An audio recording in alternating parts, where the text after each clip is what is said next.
The Clock That Never Sleeps by Geeks.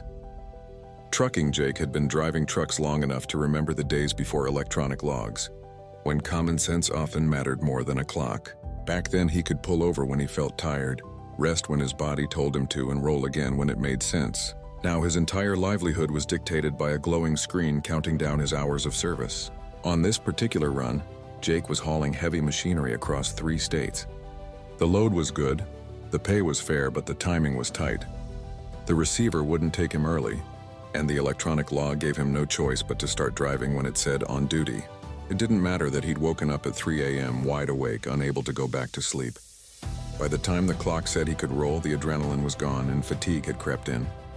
He rolled down the interstate with heavy eyes, fighting yawns. The irony gnawed at him. He wasn't tired when he wanted to drive, but now, forced into the schedule, exhaustion was his only passenger.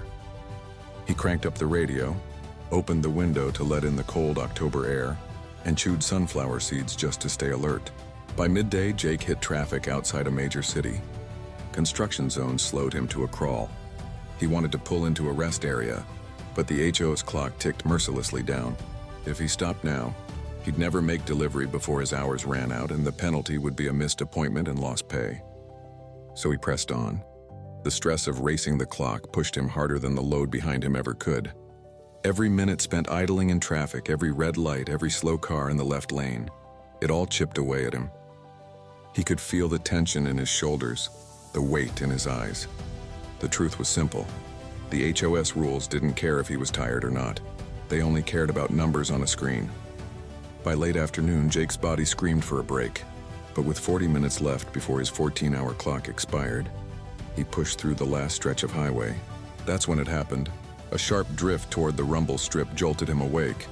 His hands tightened on the wheel, heart racing. 1 second of nodding off, and it could have been the end.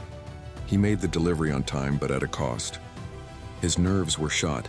His body felt like it had been wrung dry, and he knew deep down it wasn't safe. The rules might look good on paper, but living by the log meant drivers like him were forced into dangerous patterns. Pushing when they should rest, resting when they were wide awake, and gambling with fatigue on every run. For Jake, the clock wasn't a safety net. It was a trap. And every mile he drove under it felt like the clock was the real load, heavier than steel, heavier than machines, a burden that made the road more dangerous than it ever had to be. If you like this kind of story, please like, follow, comment, and share.